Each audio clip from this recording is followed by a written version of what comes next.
Chaitanya Charitamrita, Anjalila, text 19, verse 30. Om Namo Bhagavate Vasudevaya. Om Namo Bhagavate Vasudevaya. Om Namo Bhagavate Vasudevaya. Om Namo Bhagavate Vasudevaya. Om Namo Bhagavate Vasudevaya. Om Namo Bhagavate Vasudevaya. We won't chant it responsibly. Sadhina hoite prabha aradasa hoila Krishnera vacheta dasha viguna adila. From that day on, Sri Chaitanya Mahaprabhu's emotional state changed markedly. His feelings of separation from Krishna doubled in intensity. Om Jnanatilagandasya Jnananjana Shalakaya Chakshurmilitam Yena Tasmai Shri Gurave Namaha. Sri Chaitanya Manobhishtam Sthapitam Yena Bhutale Swayam Rupa Kadamaya Dadati Swavadantikam Vancha Kalpatarubhyascha Kripa Sindhu Bhaivacha Patitanam Pavanebhyo Vaishnavebhyo Namo Namaha. Shri Krishna Chaitanya Prabhu Nityananda Shri Advaita Gadadhara Srivasadi Gaura Bhakta-vrinda. Hare Krishna, Krishna Krishna, Hare Hare, Hare Rama, Hare Rama, Rama Rama, Hare Hare. So one of my sevas is organizing retreats. Very interested in the concept of community and experiencing rasa. Community means common interest over individual interest. And we know how hard it is in the world to let our guard down, to be open-hearted or vulnerable in a good way, because we're constantly protecting ourselves from exploitation, sometimes even within the same family. What to speak of a community, what to speak of a spiritual community. So it's good to have a place, a community, where the community or unit serves your needs better than you can do by your individual selfish selves. Because then you can, and this is a principle of rasa, a principle of experience, according to Natika Shastra, a principle of experience rasa is one mind. Not in a impersonal way, but in terms of a common interest. I think it's, somehow it's not coming clear to me, my point, but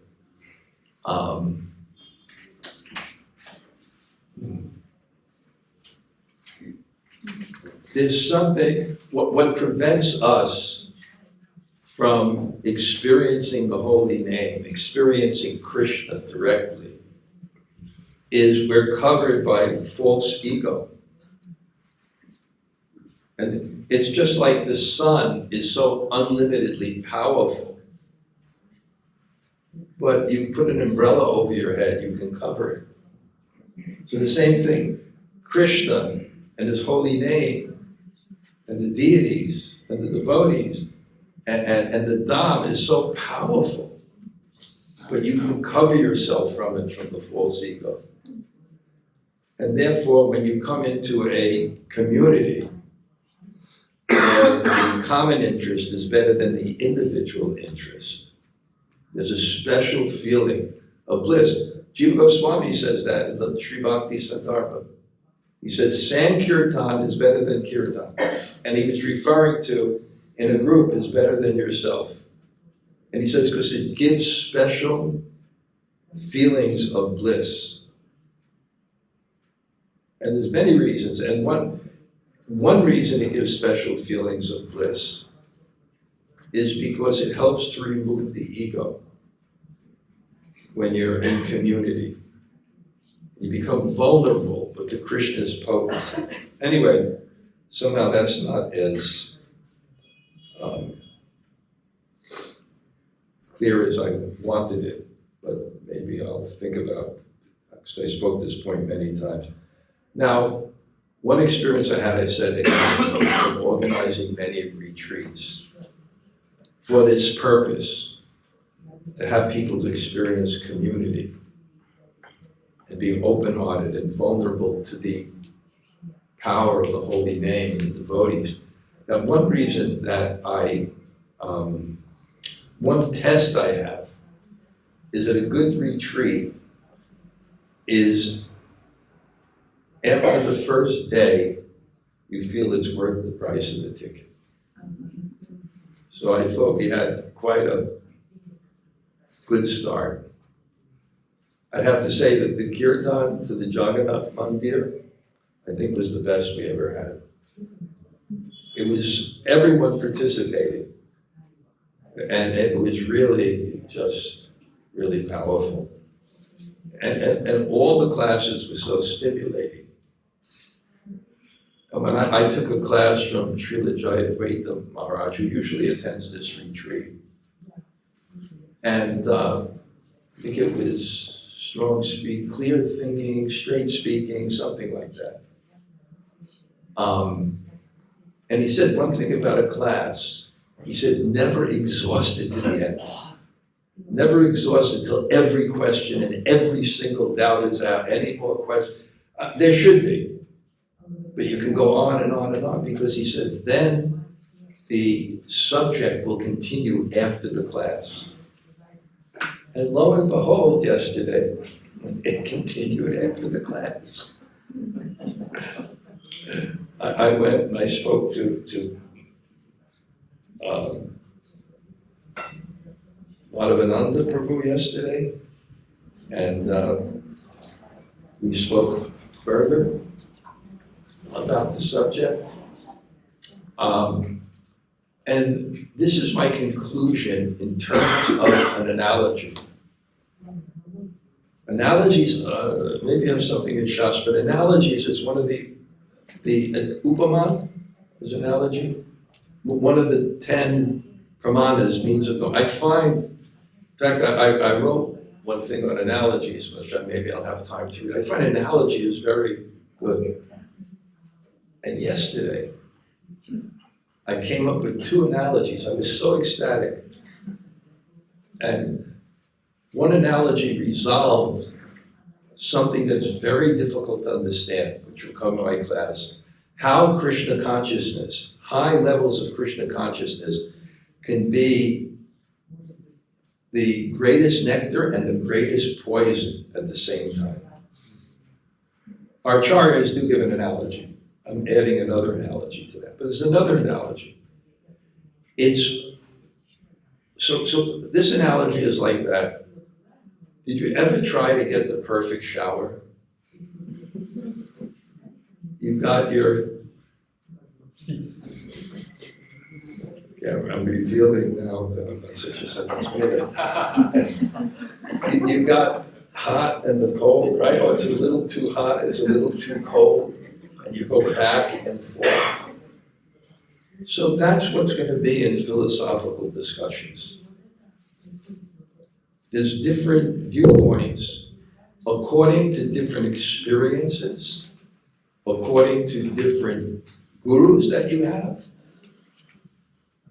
And they're really not different. They're both trying to find the middle. And this is the beauty of shastra. When you have someone who's really shastra-vid, I can name so many of my godbrothers that, you can't put them, they're conservative, they're liberal. They'll surprise you.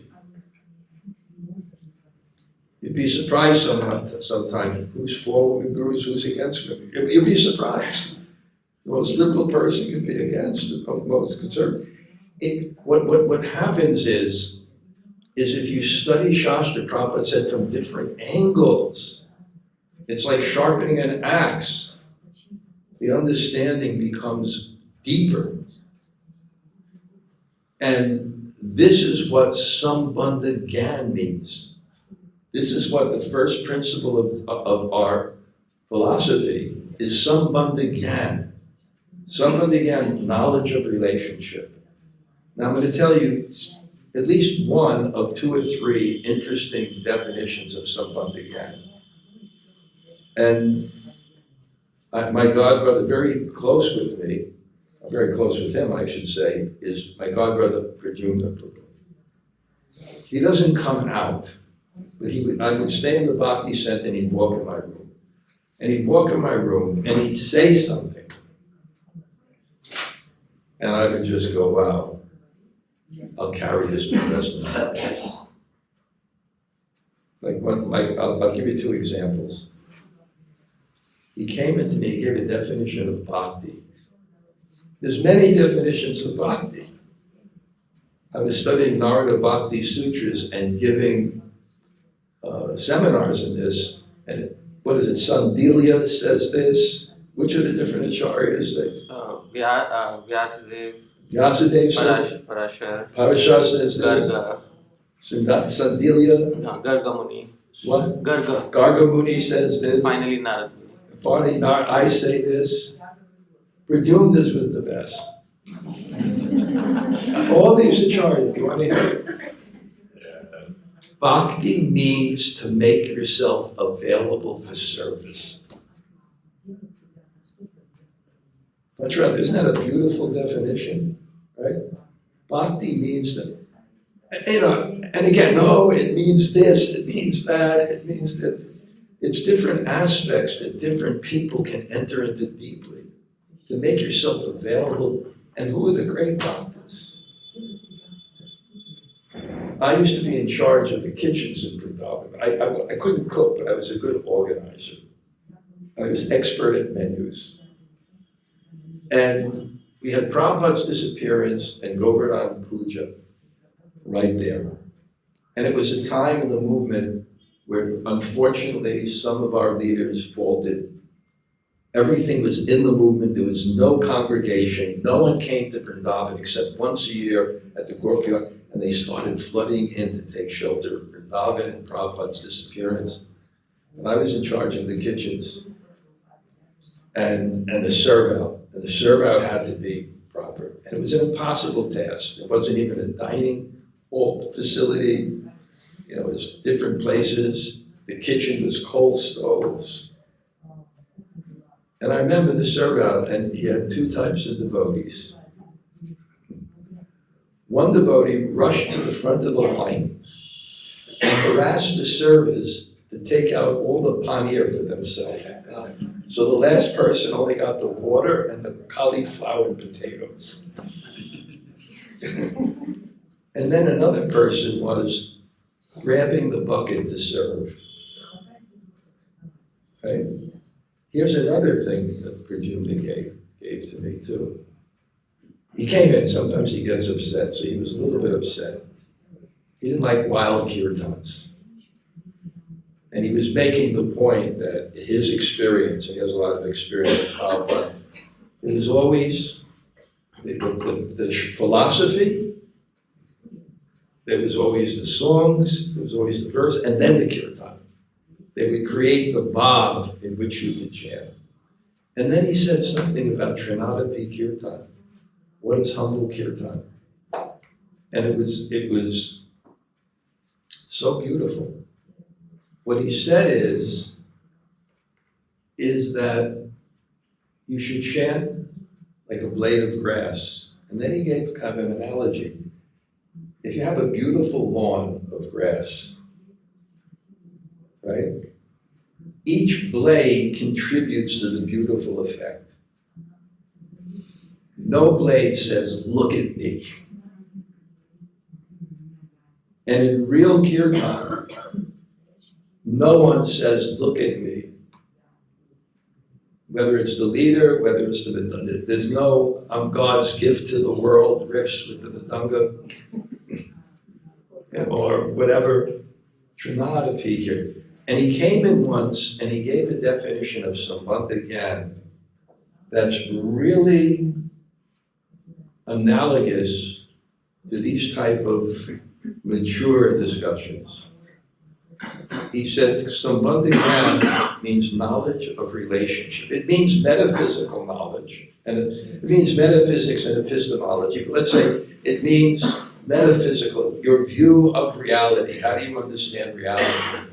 He said you have to understand, and this is what shastra does, the size of one truth, the relationship of one truth to another truth. And here's be a classic example.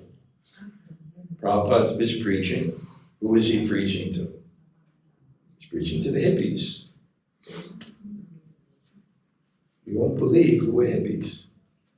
Bhakti-rasa was a hippie, Ancharatma was a hippie. We were all hippies. Of course, so he came, and people came into the movement. And generally, previously for most, they were immersed in various types of sinful activities. So what was the most important thing for them? To understand the value of renunciation. So Prabhupada preached renunciation. Dehenosmin yatade komaranyo vanamjara tatade antara praptir tiras tata. As the embodied soul moves from boyhood to childhood to youth to old age, simply the time of death, a self-realized soul. So he preached. He had to emphasize that. But what happens, and this is mentioned in the Bhagavatam, that the disciple is always more fanatic than the guru. And the example is given of Shaunika Rishi, right?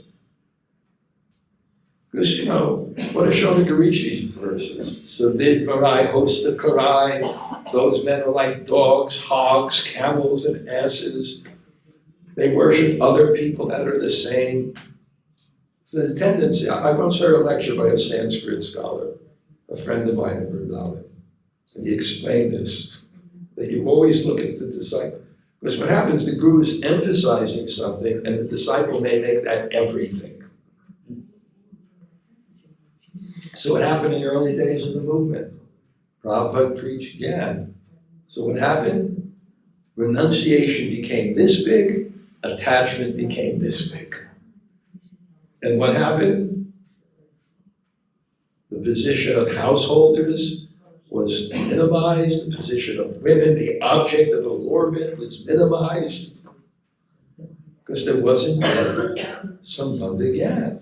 And then after a while, you have to be careful that renunciation doesn't become this small and attachment becomes this big, to the extent that you think that a grihastha is one of the 64 items of devotional service. So it's balanced.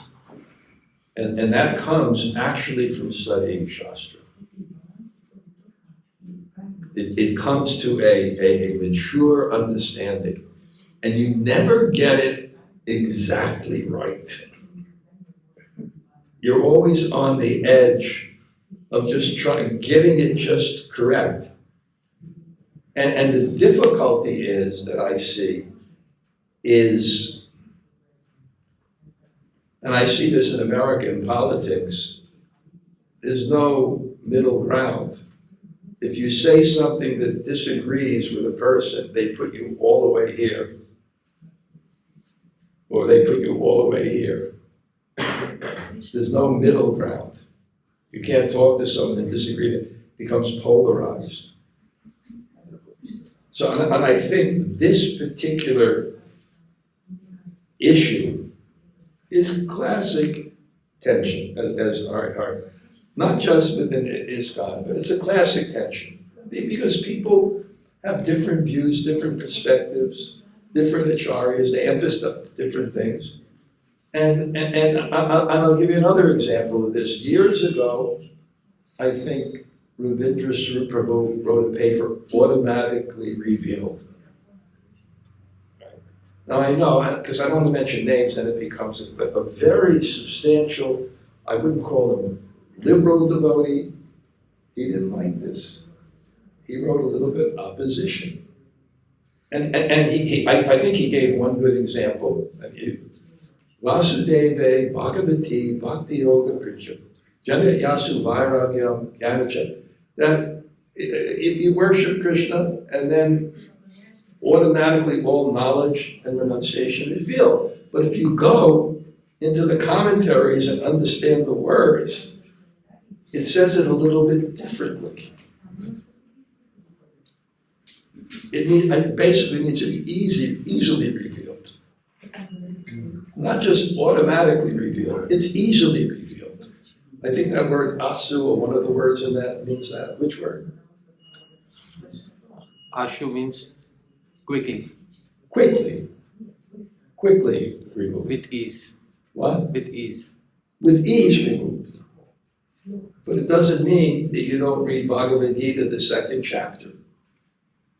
It just means that if you're a devotee and you're focused on serving Krishna, then you don't have to undergo the arduous process of Gyan if you're an impersonalist. But if you're sincerely serving Krishna and you make your goal his pleasure, then easily you should understand the second chapter of Bhagavad Gita. It's not that you don't have to read it. It's easily revealed. And I thought of another point, and then I'll try to give my own synthesis of it in another way. Just is in the end of the Brihad Bhagavatamrita is bhakti-rasa. And bhakti-rasa is the meditation of Sanatana Goswami. And it's called mantra upasana. And mantra upasana, he mentioned two things, swadhisthiti, mantra upasana. Mantra upasana is you paint the picture. And swadhisthiti means you have a movie of the past times. So you paint the picture. So it gives you verses to paint the picture in your mind. It gives you verses like that to paint the picture in your mind. So it's both. So this is what I think that I think different people heard it the different ways because we're persons and we have our experience. When I heard the class, I'm just saying my own thing, I said, wow. I'm kind of Tatasta Shakti. I'm kind of, I'll show you some of my writings. Sometimes it's conservative, sometimes it's liberal, you know. It goes back and forth. I'll show you, I wrote one article I'll read you called, based on the Shikshastakam last verse, called Radha Bhav and Prabhupada. And you'll be thinking I'm banning the gopis. And then I'll share other things that I write. So I kind of buy automatically revealed. Kind of at both sides of that. I had an example of that.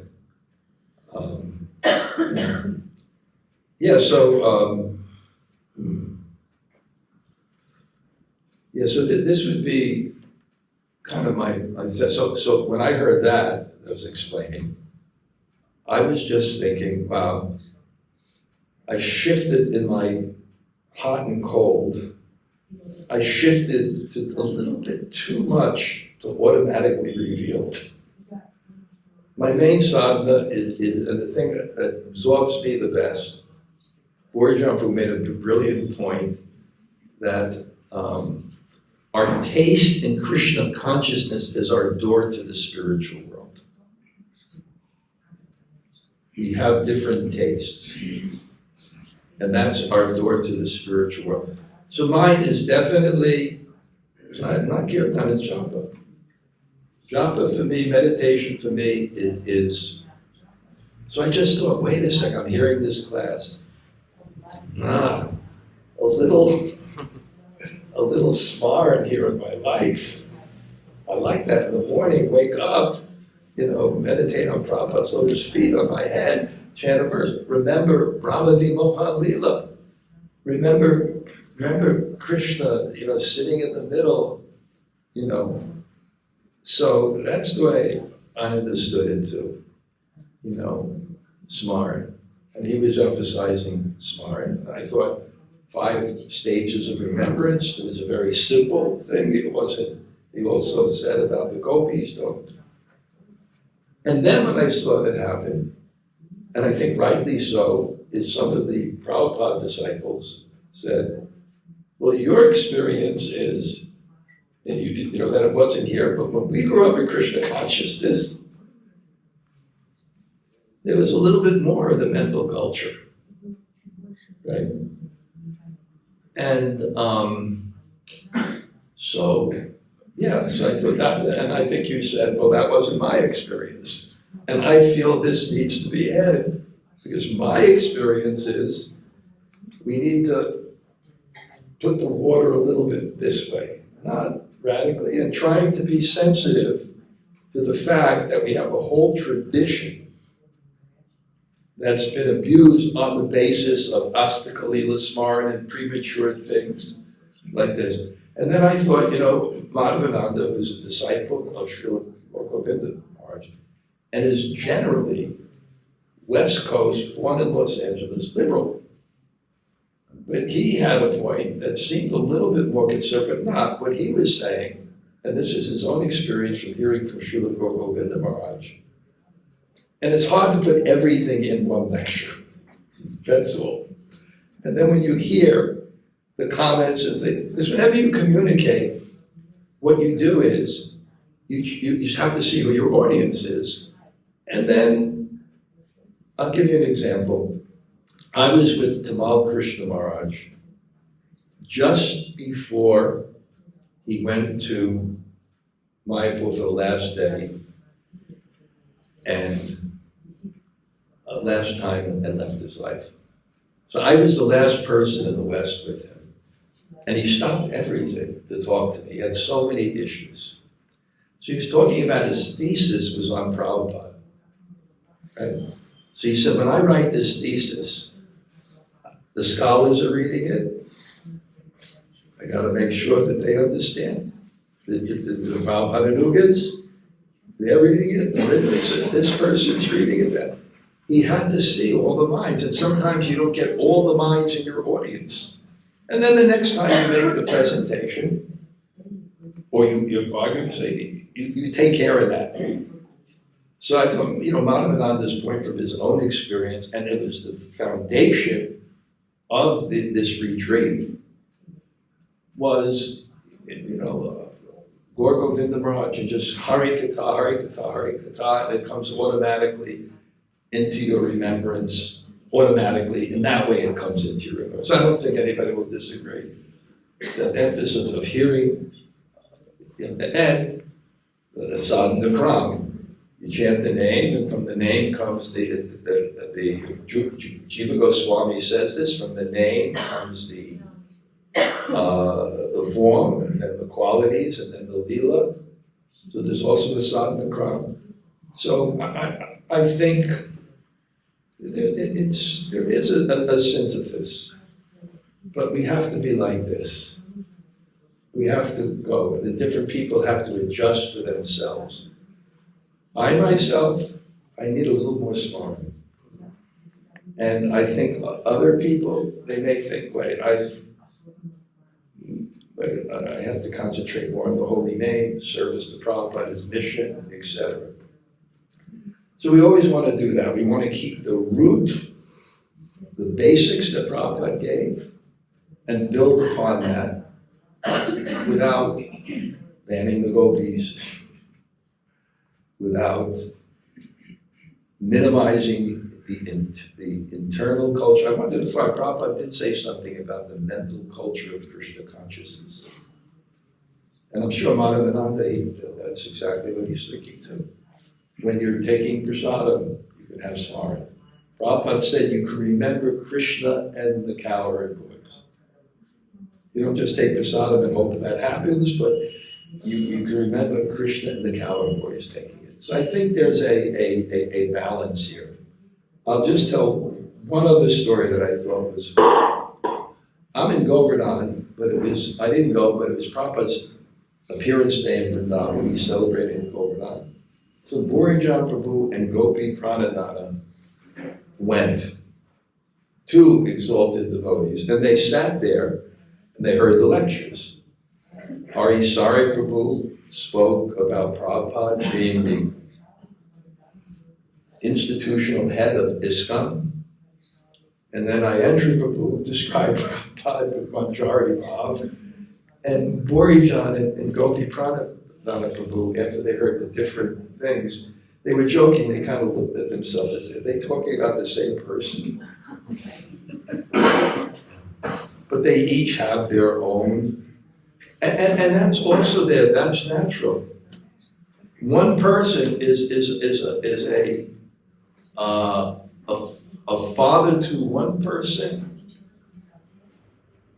and a son to another person. You don't argue, hey, that's not, you can't have the father or the son is this. Anyway, I'm sure in your minds there's 100 Purva Pakshas against me now that I agree or disagree.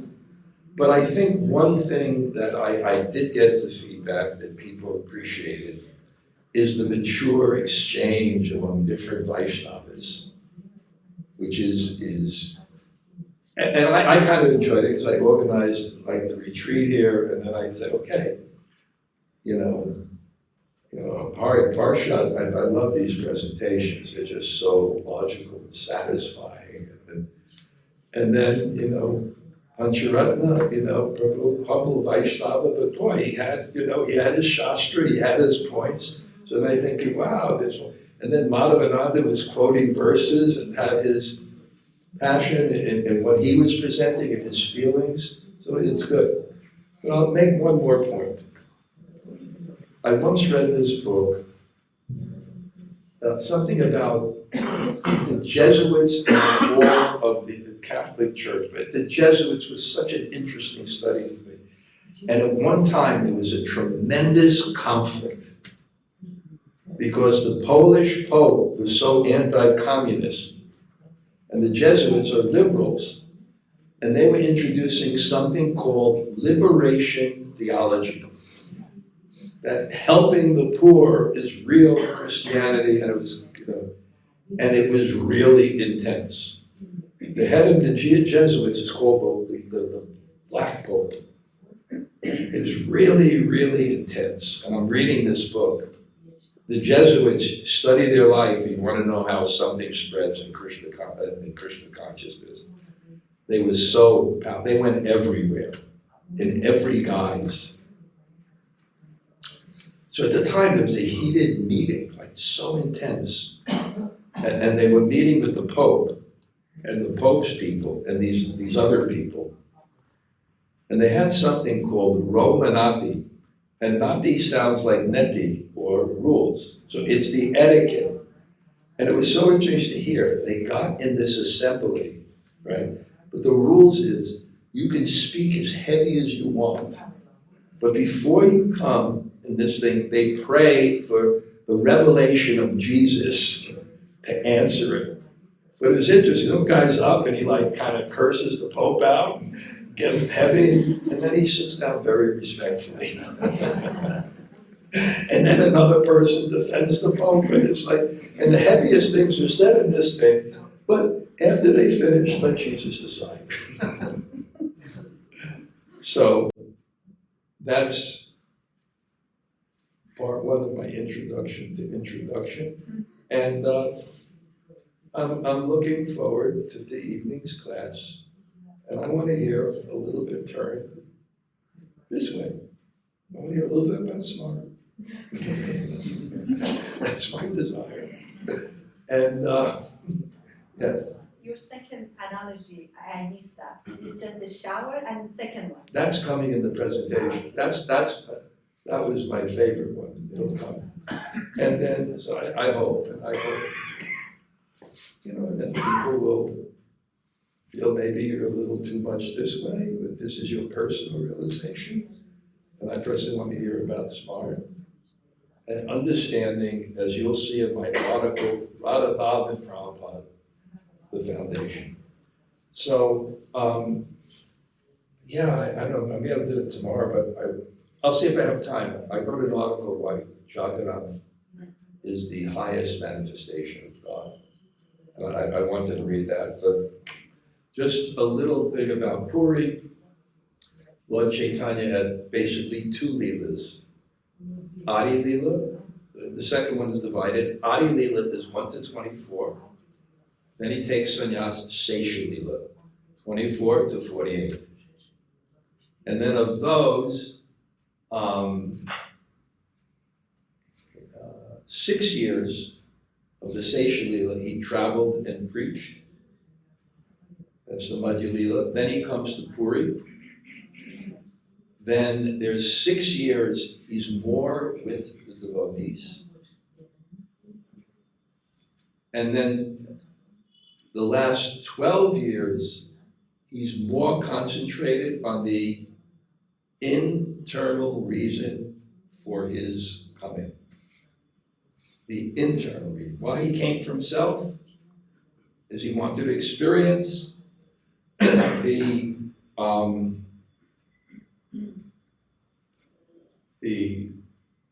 devotion, the love of his devotee at the love of his best devotee, Sri Radha, at her height. Wanted to experience this type of love. And that internal reason has 3 tastes or feelings. It was always hard for me to understand. This is the basic way I can understand it. And this is Krishna, this is Radha. So you want to understand the glory of her love for Krishna. What is that like? They have to understand, Rasa Vaisaha, the ultimate reality is this love. That's our philosophy.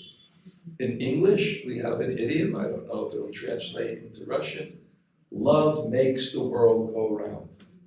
That's the English translation to Rasa Vaisaha. He is that experience. So the love, then the experience of Krishna is the second desire. And then the experience of Krishna's love for her.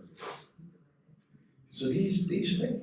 And I have to say that without Krishna becoming Chaitanya Mahaprabhu, he cannot be God. He cannot be God. And this is my reason. God is the supreme controller. But to be the supreme controller, you have to be the supreme enjoyer. You're not the supreme controller if you can't control, if you're just miserable. So God must, to be the supreme controller, he must be the supreme enjoyer. And to be the supreme enjoyer, he has to become his devotee. Otherwise, there's something missing. So that's such a beautiful lila. And now at the end, he's focusing on that. He's focusing on that very intently. And then I'll mention again, discuss it many times, at least my perception, maybe we'll discuss it more, is his method was the holy name. When you're focused on the holy name, when you're focused on any relationship, the energy between the two people become manifest. Prema Pumartha Mahan, and feeling that energy of our relationship with God, Prema Pumartha Mahan, that's the thing that's worth more than anything else. So, and so what was he doing? He was chanting it. I saw a verse, I was very happy to find it. It said he was chanting day and night. And he also said that he was hearing shlokas and verses day and night. So, again, there's another point that comes back. I think this discussion was really proof of my point that you have to understand things, you have to understand the intention, not just the actions, and not just the words. And it'll be like this, someone will give a verse, and it'll say exactly opposite to what you believe. But then you have another verse, and there's something called hermeneutics. What is the meaning? Jiva Goswami mentions this, I think, from the Purva Mimamsa, the 6 different. I'll give you an example of this. This is really good. I heard this. At the end of the Bhagavatam, one of the last things that Sukadeva Goswami tells Maharaj Pariksit was definitely Brahma Gyan. It was Gyan, its renunciation. It could even seem a little bit impersonal. So Jiva Goswami looks at this verse and says, how is this possible? Someone can pull the verse out and shove it into your face and say, this is the essence of Krishna consciousness. What Jiva Goswami did was so brilliant. He said, and I don't really remember the whole thing, he said, let's hear the essence of every story in the Bhagavatam. So you go to one story, it's about Varnashram, and then it says, but Krishna is the, and then it goes about the super soul and impersonalists, but Krishna is the one, and everything, but Krishna is the one, but Krishna is the one. He goes through the whole Bhagavatam like that, maybe not the whole thing. Then he says, what have all the teachers taught? And all the teachers taught pure devotional service. Then he says, what have the students learned? And all the students learned pure devotional service. Then he says, what's the first thing that's stressed? Pure devotional service. What's the last thing that's stressed? Pure devotional service. What's the first thing in this chapter? Pure devotional service. What's the last thing? Pure devotional service. Knowing that, what does this verse mean? So he says, it's obvious what it means. Right at the end, he's testing him. And Jiva Goswami gives such a good analogy. He said, before you bang in a nail, you have to shake it. And this is actually good teaching. Because he really wants him to come to the conclusion. In verses, there's not only a philosophical element, there's also sometimes a psychological element. Like I remember at the beginning, the story of Maharaj Kadvanga. Right at the very beginning of the instructions to Sukadeva, to Maharaj Pariksit, they described Maharaj Kadvanga, how he was a king and fought so many battles, and then at the end they asked him, what does he want? And he says, I want to know when I'm going to die. He could have asked for a kingdom, he could have asked for, I want to know when I'm done. They said, okay. Actually, they did his chart. Usually astrologers don't tell. Making this up a bit. Maybe astrologers don't tell. He said, you're dying tomorrow. So what was that? Maharaj Pariksit. That was a psychological point. So,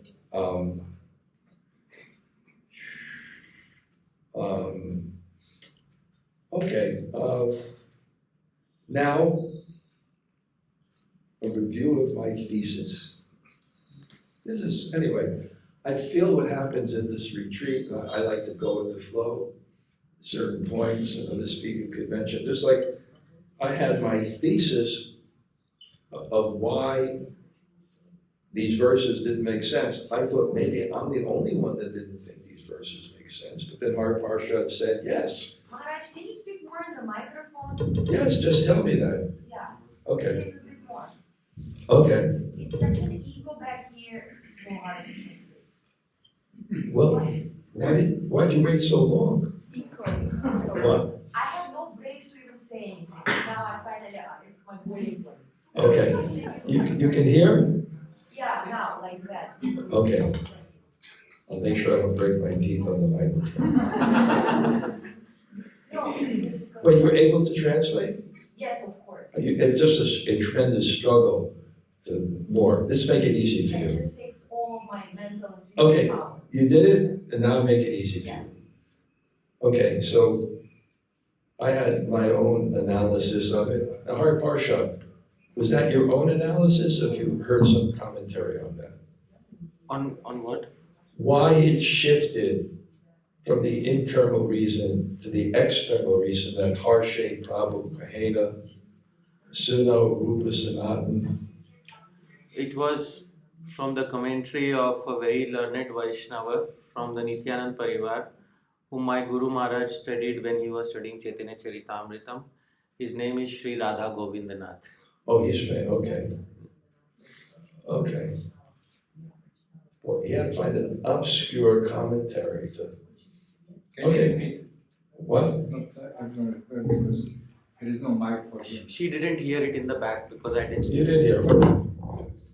Wait, so I said, where did you find that? It was from the commentary on Chaitanya Charitamrita of a very learned Vaishnava from the past century, from the Nityanand Parivar, whom my Guru Maharaj studied when he was studying Chaitanya Charitamrita. His name was Sri Radha Govindanath, similar name to my Guru Maharaj.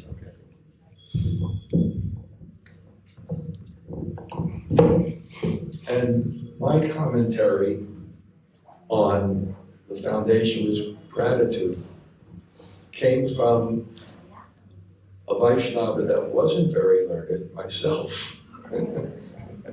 But I still felt it had some bhav and we could fit that in. So now what I want to do, I have a little time, but I want to go over some verses to show what the mind was. Really get that taste. And I should make one point first about this. First of all, it's just so nice just diving into different aspects of the shastra. But it makes a point, Krishna's Kaviraj, that these things, let me see if I wrote these.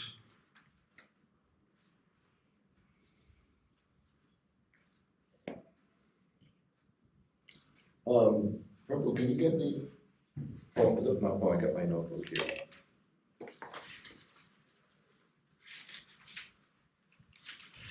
What I like about your commentary, it revealed at least I wasn't speculating when I found this difficult to understand and I had to go deeper. So, okay, let me see if I found it. Very interesting.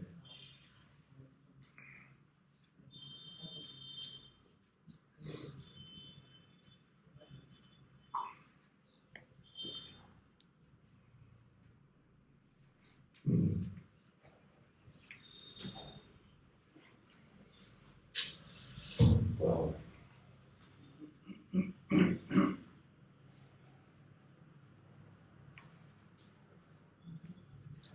Now I'll just have to say it by memory, but we'll see. Okay, here it is. The pastimes of Lord Krishna are uncommonly full of transcendental potency. It is characteristic of such pastimes that they do not fall within the jurisdiction of experimental logic and argument. When transcendental love awakens in someone's heart, even a learned scholar cannot comprehend his activities. Many times it's explained here, it's very difficult to understand Lord Chaitanya's ecstasy, because the passion he apparently expresses and the ignorance he apparently expresses, he's depressed, he's in anxiety, and then the passion, we associate that with lower modes of nature.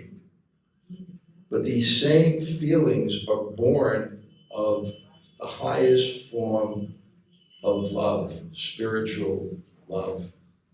So again, we have prejudice because our experience of this depression, in your absence, the whole world becomes void. When the gopis look at Krishna engulfed in the Kaliya serpent, tapta dukam shunyam, zero. Krishna is my life. Without Krishna, there's no life. Tapta dukam. Tapta, I think, means heat. Dukkha means sadness. Like it, Prabhupada translated as tormented. So we have prejudice.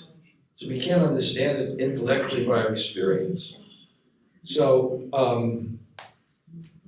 the activities and symptoms of that exalted personality in whose heart love of Godhead is awakened cannot be understood even by the most learned scholar.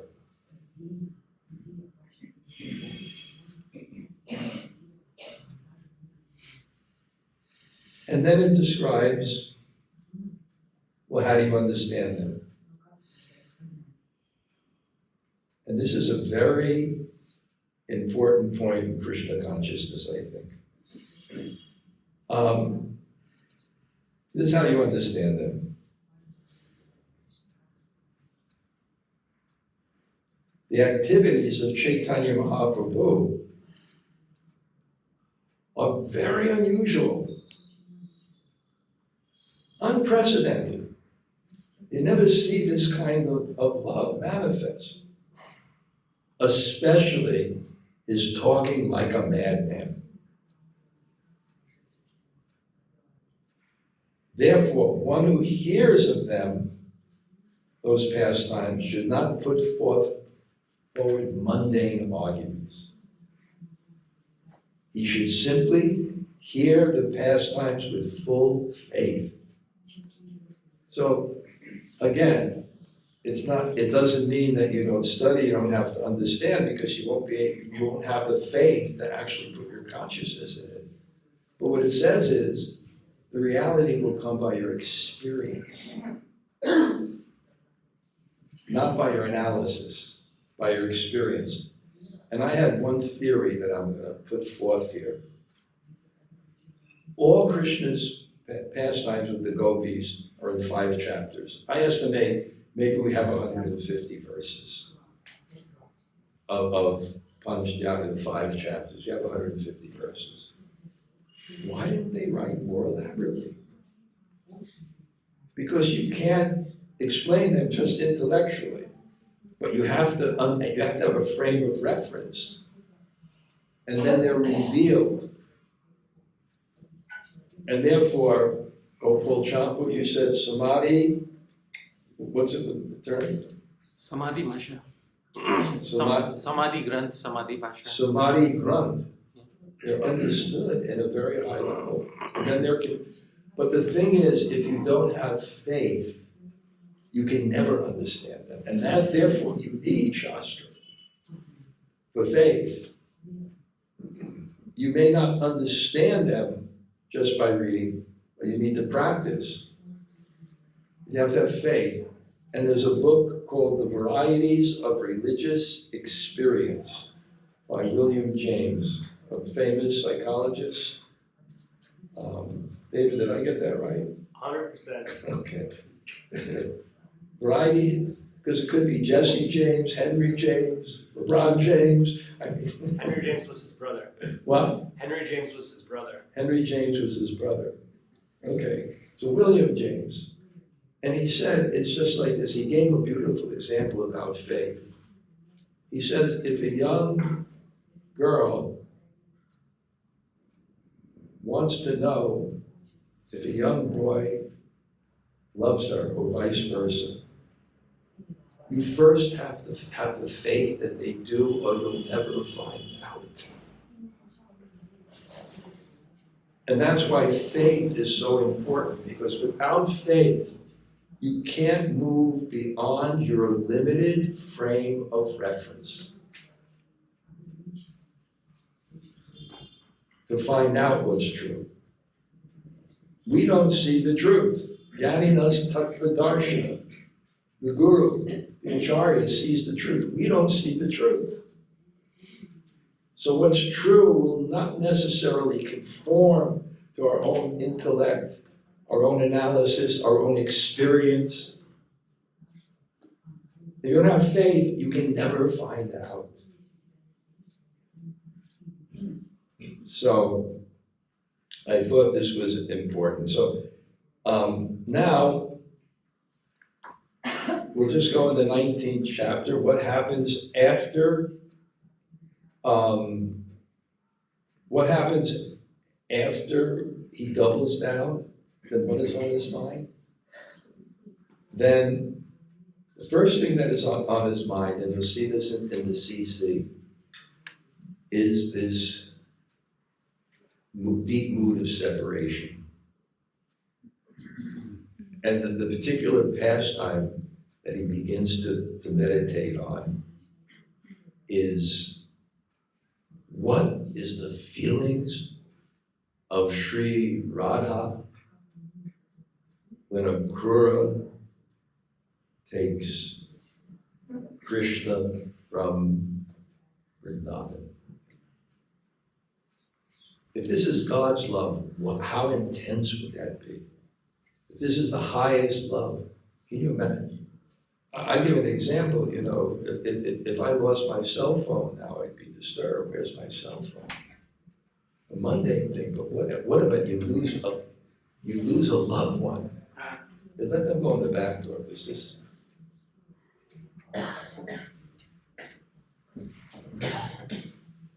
What is that feeling of separation? So he begins to immediately talk about those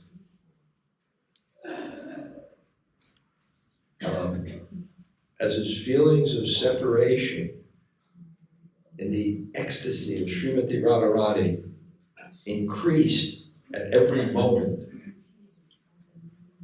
The Lord's activities, both day and night, were now wild, insane performances. Suddenly, there awoke within his mind the scene of Lord Krishna's departure to Mathura, and he began exhibiting the ecstatic symptoms of ecstatic madness. He spoke like a madman, holding Ramananda Roy by the neck, and he questioned Sarup Damodar, thinking him to be a gopi friend. And anyway, it goes into these feelings. I was just going to ask Madhavananda something, and then he's gone. But he wrote one book on this. What's that called? Mathura meets Vrindavan. So the chariot is going, and there's three feelings of separation. The first separation is the person is going. Right? Let's say you were going back to Russia with anybody, Sita, it's the last day, right? Loving father, embarrassing you, you feel separation from your daughter. She's here. And then the car goes off. It intensifies. And then you're in Sochi and she's in Australia and you're feeling separation. But this is Radha from Krishna. And what is that separation, especially the second one? Already she feels the going. Then when the chariot moves, what is her feelings? That's what Chaitanya Mahaprabhu wanted to experience. That level of separation. And what are the three terms called? Of separation? Wow. What? Bhavan. And Bhavan is he's going now.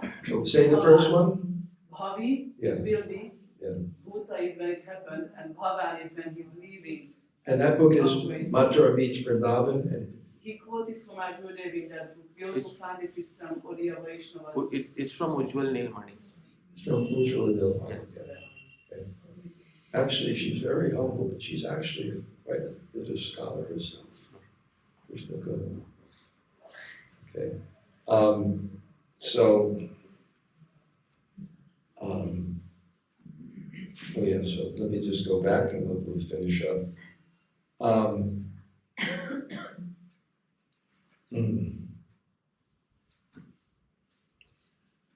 Yeah, I'm just going to finish up with two things. I'm just going to read some of the verses of that last chapter. And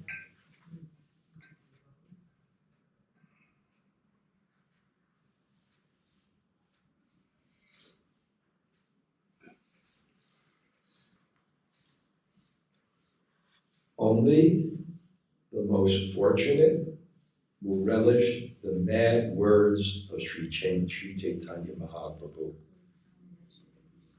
which were mixed with jubilation, envy, agitation, submissiveness, and grief, all produced by ecstatic, loving emotions.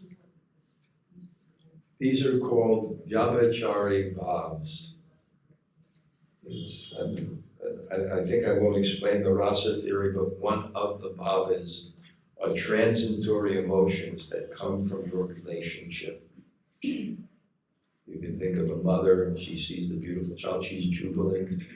What happens to her love? Then the child is by the windowsill and ready to fall out. She's in complete anxiety. Then the child appears to have more affection for the aunt than her, that she's envious. But in this, it's just increasing the love.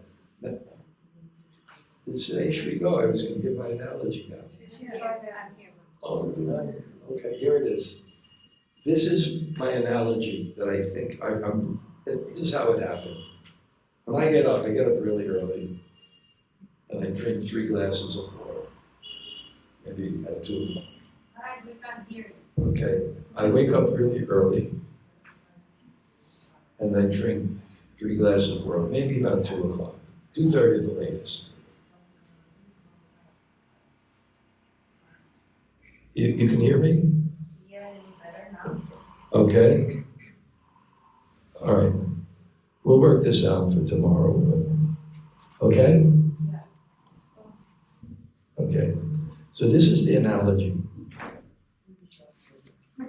When I get back from the program, I never drink once I leave the house. I like to go to the bathroom outside. I never drink. So by the time I got back, can you imagine how thirsty I was? And the water here, especially in the dining room, the filtered water is some of the sweetest water I've ever tasted. And I started to drink that water. And it was so tasty. Rasaham Apsu Kondia. It was so tasty, that water. And then I had a realization. If the water was bhakti, it would be so tasty. But if the water was bhakti, it would increase my thirst. So the pain of not having water would increase. So it would simultaneously be that as I drank more and more water and enjoyed quenching my thirst, the anxiety of thirst would increase more and more. So that's what happened. And I got that. I was like, wow, this is a great analogy. That's what happened with Lord Chaitanya. As he's drinking bhakti, it's so relishable. Tunde, Tandavani, Ritim, Vitanute, Kundavali Labdhaya. Karna, Krodha, Kandambani, Gatayate. It's so relishable. But the dying of thirst increases. So both things happen simultaneously. Okay, I'm going to stop from there. We'll finish it up tomorrow. But today we're going to talk to Gopinath, and this is where we really have our biggest kirtan, because it doesn't take so long to get there. And then we have such a beautiful space in Tota Gopinath, and we're bringing all our kirtaneers, we'll bring 2 Madangas, and this is where we could really increase our appetite for lunch, or digest the morning prasad. The kirtan, the Madhavananda will speak on, I spoke to him yesterday, what should the subject be? We talked, he said, okay, I'll speak on Gopinath Tattva, the gopis' debt, Krishna's debt to the gopis. Did I get that right? He'll speak on Krishna's debt to the gopis. So we'll hear a nice guitar. And there's also a 7-minute walk back. So you generally get back a little bit earlier. This is a good day to want to go to the ocean. Get back a little bit earlier. And hopefully after the lecture we'll go to Bhaktisiddhanta's Bhajan Kutir and Chandika Parvat, just for meditation. Now I'll just say something about this. I don't think he's going to speak about this. But Lord Chaitanya would go there every day to study Bhagavatam from Gadadhar. Every day. So this is what this is my own realization, and he'll probably find that in shastra it's a little different, but at least I thought of something that needed resolution. Gadadhar is Srimati Radharani in Gaur Lila, but without the bhav of Srimati Radharani. Because as a service to Krishna, and tomorrow we're going to discuss the last verse of the Shikshastra. It's all about the pleasure of God, not one's own. Radharani, there's verses that she says, if there's a gopi that I'm envious of, right, or something like that, if she can give Krishna more pleasure, then I will serve her. This is real love. So Radharani wants to please Krishna. When you please someone, you have to please their desire. And the more you can please their real inner desire, their confidential desire, the better servant you are. So why is Lord Chaitanya here? He wants to experience the love of Radharani. So if Gadadhar manifests the bhav of Radharani, then Chaitanya would have to manifest the bhav of Krishna. So for service to Krishna in the form of Chaitanya, she couldn't reveal her bhav.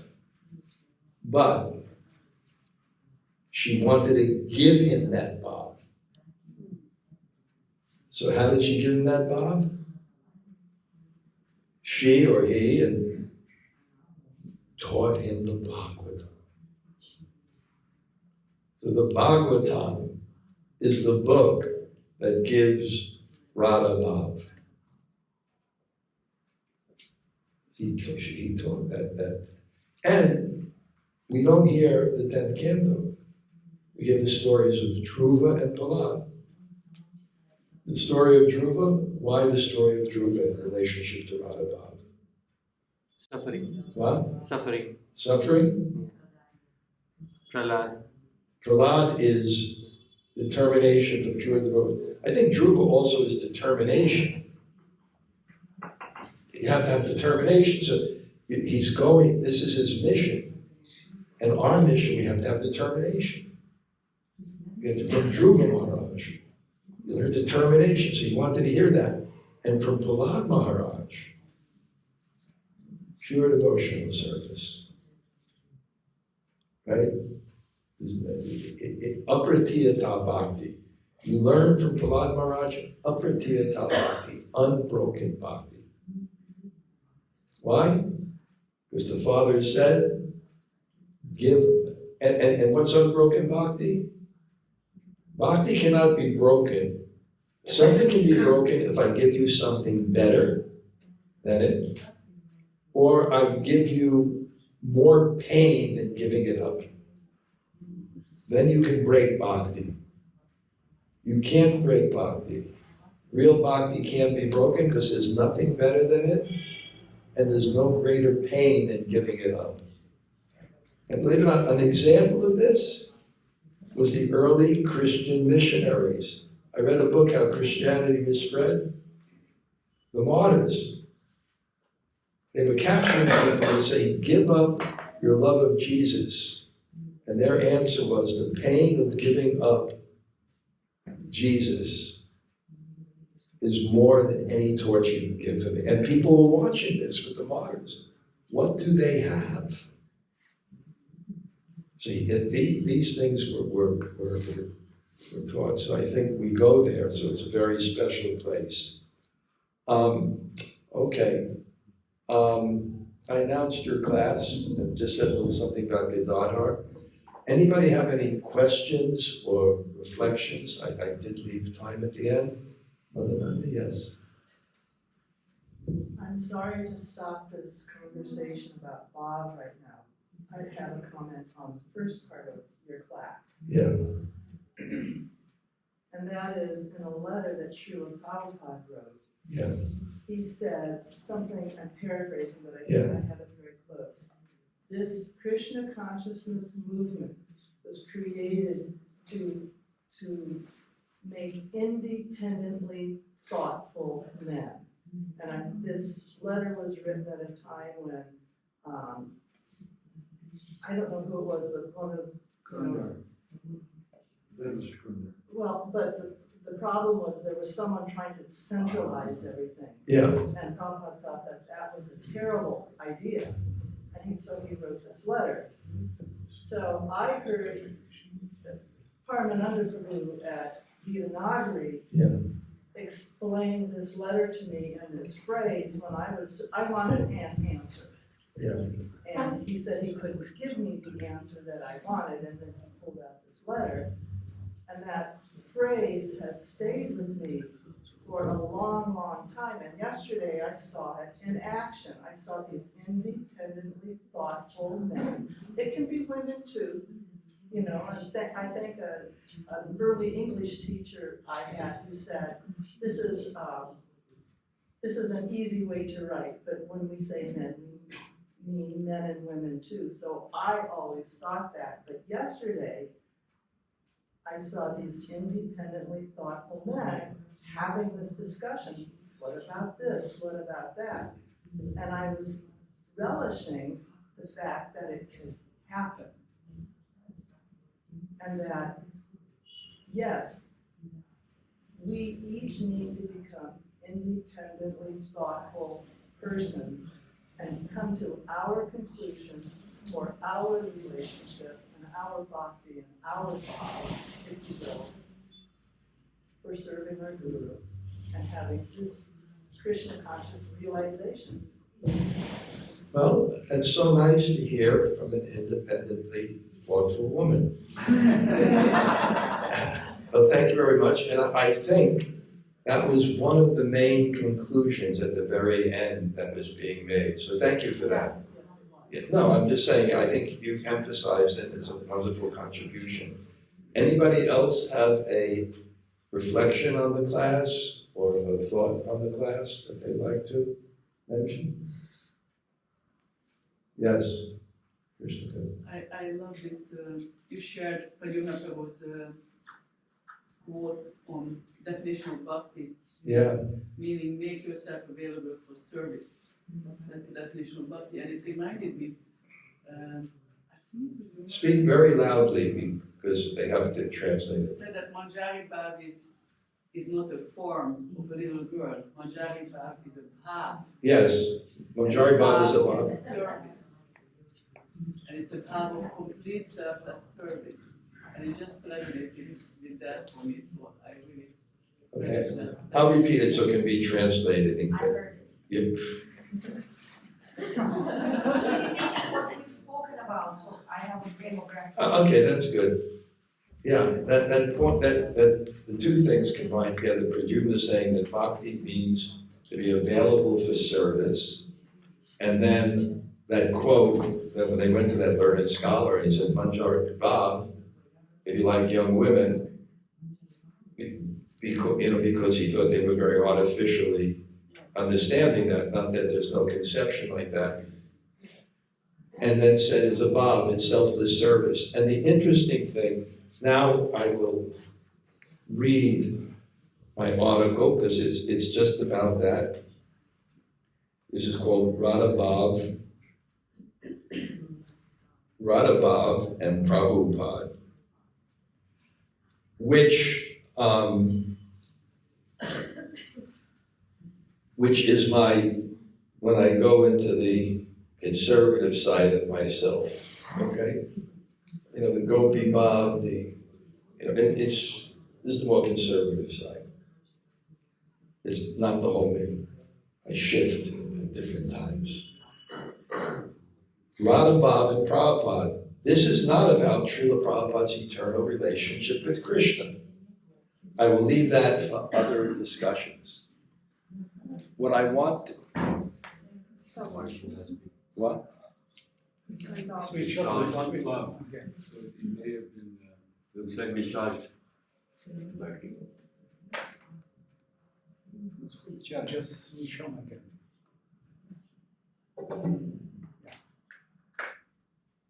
How do you... No? It should come. Okay. I can also speak without this very loud, so I'll do that.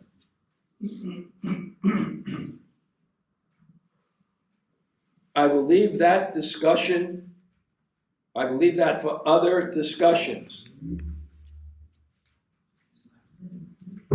Okay, it's back. Okay. What I want to share with you is a realization I had recently in my reading of the last chapter of Sri Chaitanya Charitamrita by Krishnadas Kaviraj, called the Shikshastika Prayers. A realization that highlights how Krishna gave us the most practical path in understanding our own relationship with Krishna.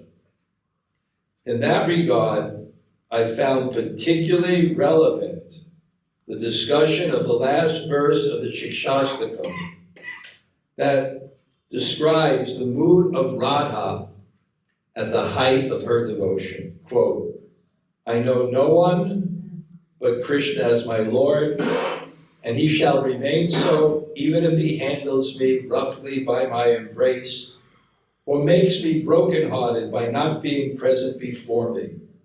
He is completely free to do everything, anything and everything, for he is my worshipable Lord unconditionally. So that's the last verse of Shikshastakam. Before I continue with my thesis, this is only a page article. It is important to understand the context in which this verse is recited. According to Krishnadas Kaviraj, this verse is a paraphrase by Sri Chaitanya of what Sri Radha told her friends after they advised her to disregard Krishna. He had apparently spurned her. In other words, she loved Krishna so much just the suggestion to leave Krishna, even when seemingly justified, ignited the depths of her unconditional love. In Sri Chaitanya's ensuing explanation of this verse, to his most confidential associates, Sri Damodar and Ramananda Roy, he further elaborates on how this concluding verse expresses the nature of Sri Radha's love at its height. And this is what he says to Rup and Sri Damodar. I do not mind my personal distress. I only wish for the happiness of Krishna. For his happiness is the goal of my life. However, if he feels great happiness in giving me distress, that distress is the best of my happiness. CC 2052. Now back with my original inspiration. After reading the 8th verse of Shikshastakam and its explanation by Sri Chaitanya himself, it struck me how this final verse not only expresses the mood of Sri Radha at the height of our devotion, but accentuates the basic foundation of bhakti in a manner very reminiscent of the way Srila Prabhupada and his own spiritual master Srila Bhaktisiddhanta preached. This is clearer when understanding the history of their mission.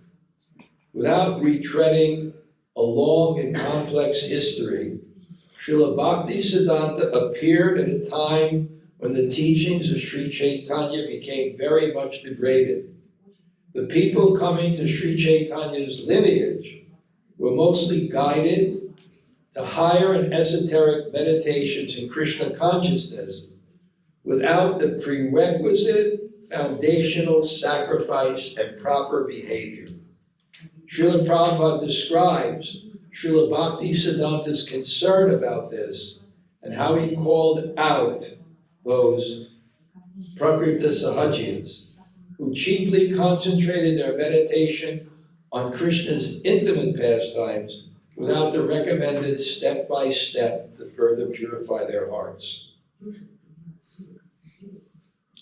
Quote, Srila Bhaktisiddhanta Saraswati Thakur says that a devotee does not care about his own happiness and distress. He is simply interested in seeing that Krishna is happy, and for that purpose engages in various activities. Those who are materialistic, like the Prakrita Sahajas, regard their own happiness as the aim of life. Some of them aspire to enjoy themselves by sharing the happiness of Krishna. This is the mentality of fruit of workers who want to enjoy sense gratification by making a show of service to Krishna. Okay, there's 2 more paragraphs. This last verse of Shikshastakam, however, implies clearly that what Srila Bhaktisiddhanta and Srila Prabhupada stressed was not just for beginners, but also the essence of the highest attainment in Krishna consciousness, a practice that only needs to be ripened by the pure chanting of the name to achieve its fruition.